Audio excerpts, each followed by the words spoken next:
بسم الله والحمد لله والصلاة والسلام على رسول الله. أحبائي طلاب الصف الثالث ثانوي، السلام عليكم ورحمة الله وبركاته. كمالة للدرس أمس الخاص بالتوزيع الإلكتروني للعناصر. بإذن الرحمن هنحل بعض التمارين على التوزيع الإلكتروني لأن الوقت لم يسعفنا أمس. على بركة الله نبدأ.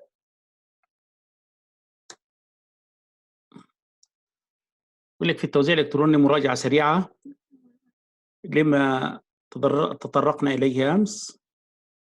بنتكلم عن التوزيع الإلكتروني. التوزيع الإلكتروني بيقول لك في 3 مبادئ أو 3 قواعد بيتم فيها التوزيع الإلكتروني: مبدأ اف واي ومبدأ باولي وقاعدة ويند. تمام؟ أهم شيء تعرف إن كل إلكترون يشغل المستوى المتوافر الأقل للطاقة. عندك مثال، يعني مثلا هنا لو عندي إلكترون واحد بيشغل غرفة واحد بس كده هنا. طيب لو في إلكترون ذات تاني يدخل في الغرفة التانية. لو في إلكترون ذات ثالث يبقى يضغط في الغرفة الثالثة. تمام؟ طب لو عنده 4 إلكترونات بيبدأ بفرادي في الأول وبعد كده بيدخل إيه؟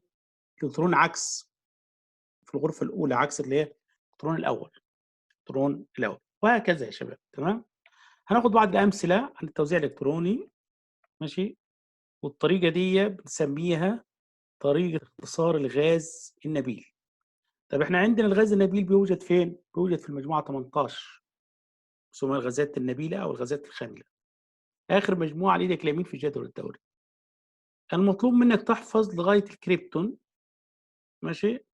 غاز الكريبتون اللي بيحتوي على 36 إلكترون. يبقى أول غاز في مجموعة 18، مجموعة الغازات النبيلة، اللي هو الهيليوم، بيحتوي على 2 إلكترون.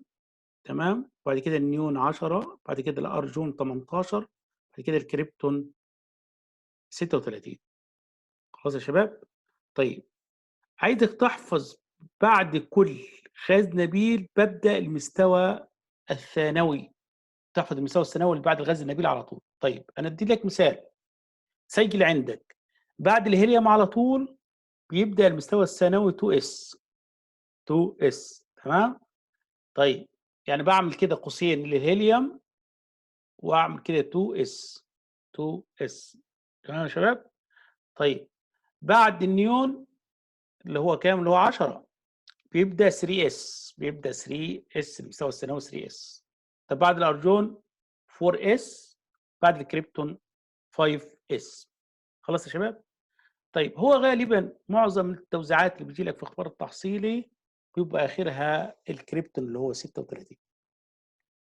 خلاص يا شباب؟ واحفظ اربع عناصر. اول 4 عناصر في الغازات النبيله اللي غازات المجموعه 18: الهيليوم، نيون، ارجون، الكريبتون. خلاص يا شباب؟ طيب نشوف. المغنيسيوم هذا 12، العدد الذري اللي فوق العدد الذري الصغير ده 12. طيب هو ممكن توزعها عادية خالص، اللي هي تبدأ التوزيع اللي انت خدتها 1s 2s 2b 3s. 1s بتشبع ب2، 2s بعدها ب2، 2b ب6، كده ال10. ال10 دول 10 الكترونات دول الخاصين بالغاز النبيل اللي هو النيون.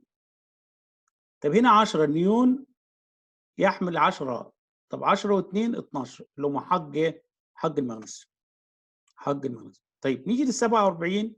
اتفضل يجي كريبتون. احنا قلنا 36. 36 واحد يبقى 37. 37 وده 10 يبقى 47 الخاصة بالفضة. تمام؟ الحديد اف اي اسف 26. ماشي. الارجون 18. 18 و2 20 وده 26. طيب هنا الفلور 9، وزعها عادي 1s 2 2s 2 2b 5. طب انا عايز منك، تمام، في ورقه خارجيه ابدا اختصر لي هذا بطريقه مختصره، اختصار الغاز النبيل. يعني وزعه بطريقه اخرى الفلور بطريقه الغاز، هي بطريقه اختصار الغاز النبيل. طب كيف؟ طب انا عندي هنا 10 ما تنفع هنا ال10. تمام؟ طب انا عندي ممكن تنفع الاثنين اللي هو الهيليوم. ايه؟ الهيليوم. طيب الهيليوم ممكن احذف 1s2 دي خالص واحط بين قوسين كده HE وابدا ب 2s 2b5. واضح يا شباب؟ طيب نيجي يقول لك الكترونات التكافؤ. الكترونات ايه؟ التكافؤ. الكترونات المستوى الخارجي للذره والتي تحدد الخواص الكيميائيه للذره. طيب هنا النحاس سيو 29. اقرب غاز نبيل للنحاس كام؟ انا عندي 2 و10 18 و36. تمام يا شباب؟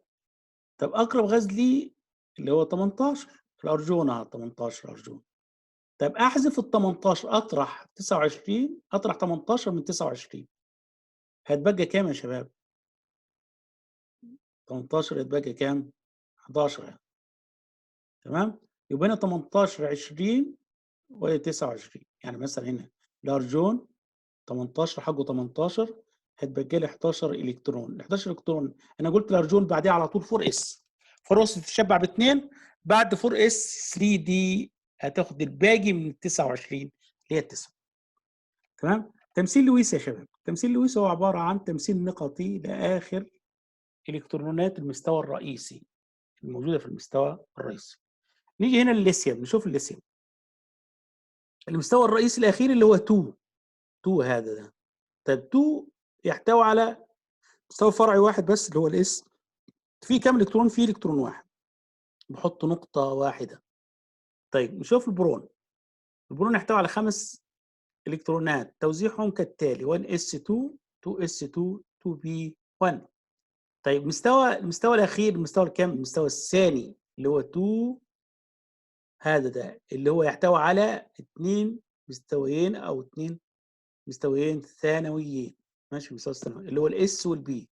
طيب نجمع الاثنين دول، يعني بجمع المستوى الاخير هذا المستوى الثاني. طب 2 و1 3.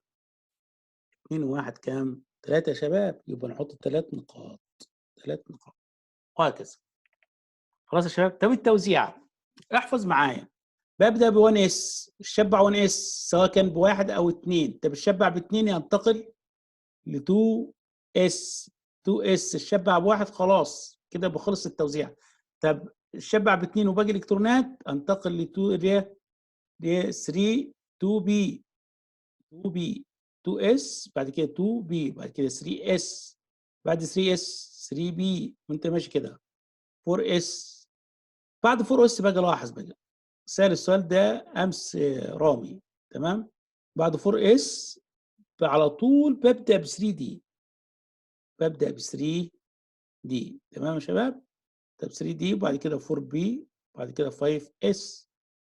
ماشي؟ بعد كده 4 دي 5 بي 6 اس بعد كده 4 اف 5 دي 6 بي 7 اس بعد كده هنبدا 5 اف 6 دي 6 7 بي. خلاص يا شباب؟ تملى ترتيب ملء المستويات بالالكترونات. ده الترتيب الاساسي ده لازم تحفظه. انا عايزك تحفظ الى 5 اس. 5 اس معظم الاسئله بتيجي في التوزيع الالكتروني الى 5 اس. ماشي يا شباب؟ تعالوا نحل بعض التمارين نستوعب. بيقول لك اي الالكترونات التاليه وزعت حسب قاعده ايه هوند. تمام يا شباب؟ بملى الفرادي في الاول. طب رقم ايه خطأ؟ لان الغرفه اللي موجوده او المستوى الفرعي اللي في الوسط ايه غير ملء بالايه بالالكترونات. طالما في النص فارغ يبقى دي خطأ. طيب هذا يا شباب هذا، وهنا بدأنا بفرادي 1 2 3 وبعد كده رجعنا كملنا الرابع في الغرفة الأولى. ماشي؟ تمام. هذا خطأ. ليش؟ عشان المستوى الثاني اتملى قبل المستوى الأولاني. المستوى الفرعي الثاني ده المجال الفرعي للبروتون الفرعي ده ملى المجال الفرعي ملى قبل المياه المجال الأول أو الغرفة يعني ممكن تقول عليها الغرفة، نطلق على الغرفة. هنا ليه يا شباب؟ هنا ليه خطأ؟ لأن الغرفة أو المجال الفرعي الثاني اتملى كاملا وبعد كده والمجال الثالث فاضي. وده خطأ، لازم يبقى في فراغ في الهواء. يبقى الإجابة الصحيحة B، الإجابة الصحيحة B. طب أي المستويات التالية ليس في الذرة؟ المستوى الأول الرئيسي بيحتوي على مستوى ثانوي واحد اللي هو 1s. طب المستوى الثاني الرئيسي يحتوي على 2 مستويين، ماشي، ثانويين اللي هما 2s و2b. تمام يا شباب؟ المستوى الثالث بيحتوي على 3 مستويات ثانوية اللي هو 3s 3b 3d. تمام؟ طب هل موجود 3f؟ ممنوع 3f، يعني 4s موجود، 4d موجودة، 5b موجود، 3s هذا مش موجود. 3f. خلاص يا شباب؟ يبقى الإجابة الصحيحة أ 3f. طب ايه العناصر التالية توزيع الإلكتروني؟ يلا نشوف بقى. نعد. أنا مش عارف التوزيع. خلاص، ولا مذاكر ولا شيء. تمام؟ طيب أنا أعد بقى في طريقة ممتازة في السؤال ده. أعد، أجمع الأرقام اللي فوق. اجمع الأرقام اللي فوق. 2 عندي ادي 2 اهي. 2. تمام يا شباب؟ طيب 2 و2 4. 4 و5 9. أشوف العنصر اللي رقمه 9 موجود فين. هذا فيه 9؟ لا. هذا فيه 9؟ لا. هذا فيه 9؟ لا. هذا فيه 9. والإجابة B. خلاص يا شباب؟ ممتاز. طيب بيقول لك العنصر الذي يكافئ أيون الكلور. طيب ذرة الكلور 17، أيون الكلور بيكتسب 1 يعني يصير 18. فين العنصر اللي هنا عدد الذرة 18؟ Mg 12، هذا في عدد والأرجون. ماشي يا شباب؟ يبقى الذي يكافئ الأرجون. طيب نشوف أي رموز التالية يمثل رمز لويس للبروم. البرون ده أساسا فيه 5. ماشي، واحنا قلنا التمثيل النقطي اللي هو عدد الإلكترونات الموجودة في المستوى الأخير فقط. طيب 1s2 خلاص ده يعني مش معانا. تمام؟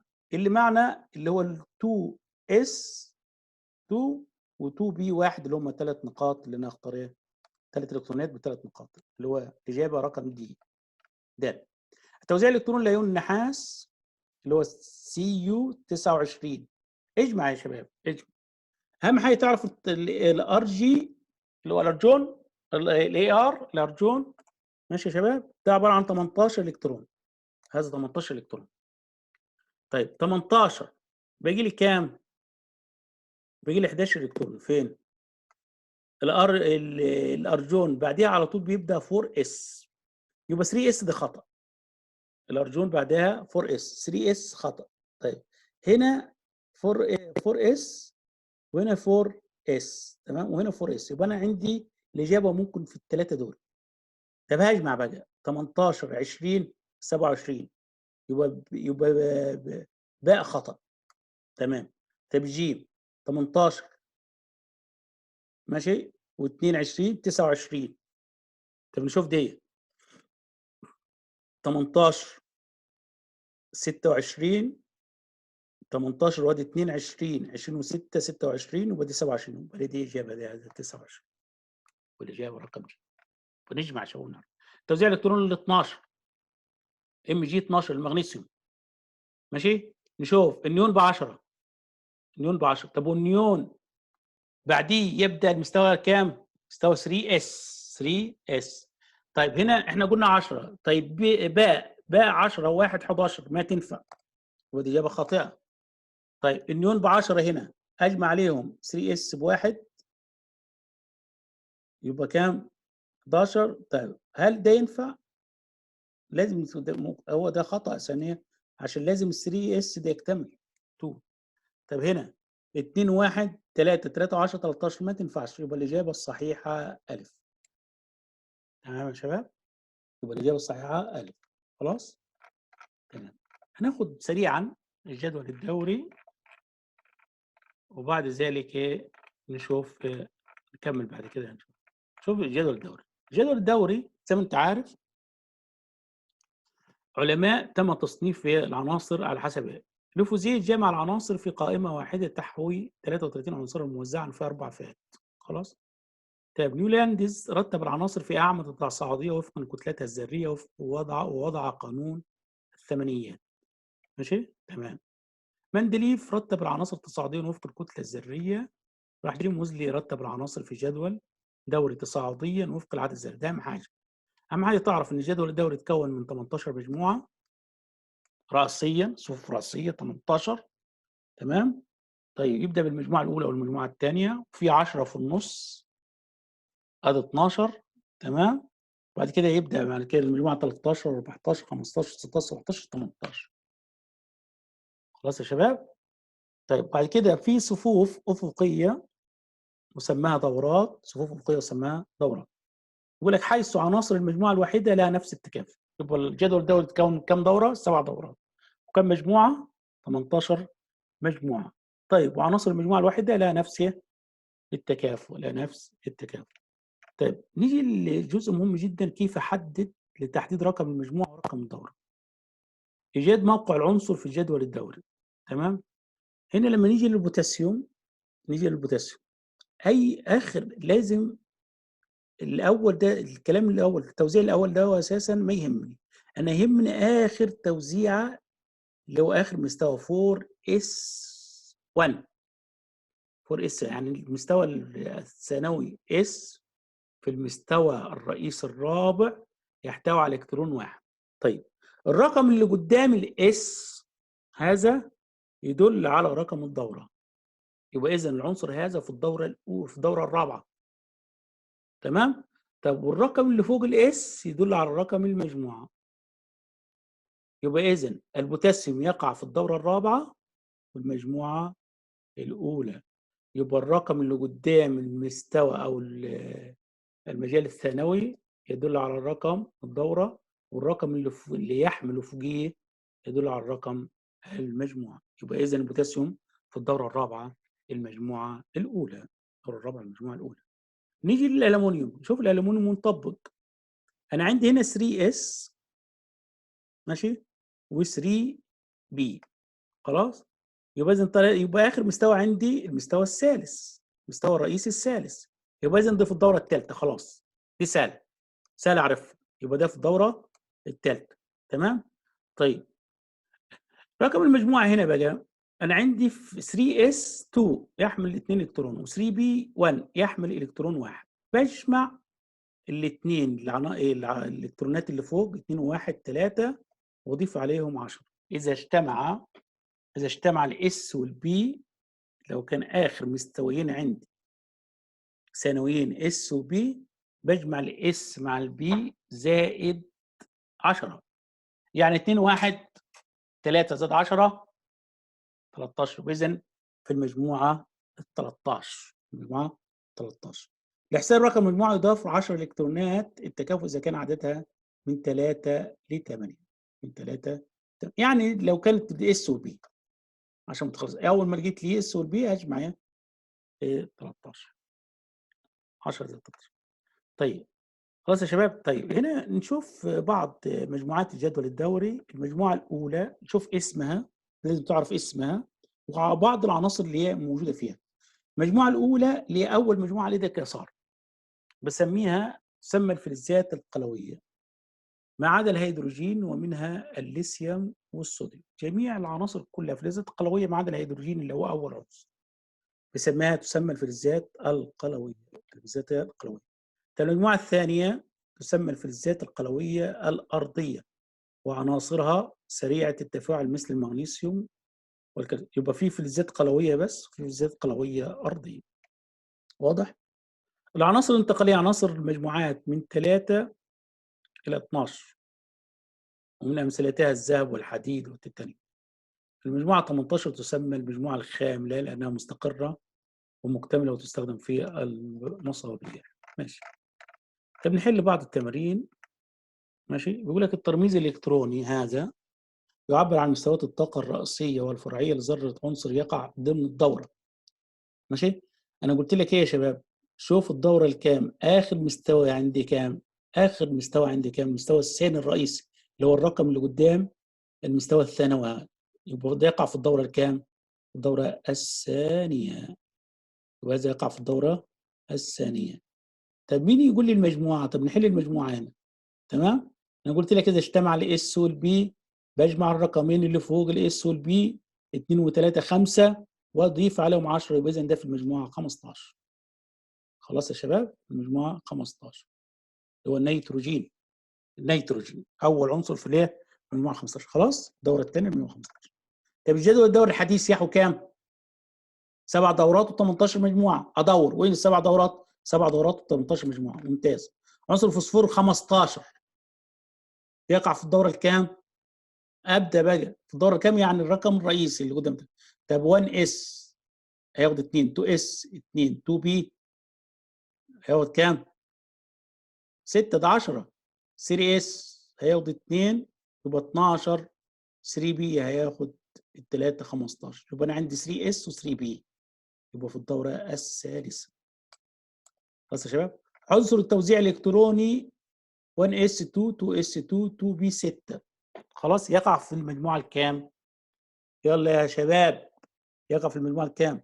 اول شيء اشوف 2 اس و2 بي. طب الرقم اللي قدام اخر مستوى رئيسي اللي هو 2، 2 اس 2 بي. الرقم اللي قدام هي المستوى ده، يبقى هنا يقع في الدوره الثانيه. طب هو بيقول لك المجموعه. المجموعه انا قلت اذا اجتمع الاس مع البي اجمع الارقام اللي فوق الاس والبي. طب الرقم اللي فوق الاس 2 والرقم اللي فوق البي 6، اجمع 2 و6 8. ماشي، اضيف على 8 كام؟ 10 يصير 18. يبقى اذا ده في المجموعه ضمن الغازات النبيله. ضمن الغازات النبيله. طب عنصر المغنيسيوم ينتمي للمجموعه الكام؟ قلت لك المجموعه الفلزات القلويه. الفلزات القلويه الارضيه المجموعه الثانيه. اي العناصر التاليه ينتمي لمجموعه الفلزات الانتقاليه. اديتك الانتقاليه. ماشي، الذهب والحديد والتيتانيوم. وين بقى؟ مغنيسيوم لا، كالسيوم لا، صوديوم لا، ايو اللي هو الذهب اغلى عنصر هي الذهب. تمام يا شباب. هذا والله اعلم، واتمنى من الله سبحانه وتعالى لكم التوفيق والسداد. كده انتهينا من الحصه. تمام، عليك اللي انت تراجع وتركز زين، وبعد كده تحل الاختبار. والسلام عليكم ورحمه الله وبركاته.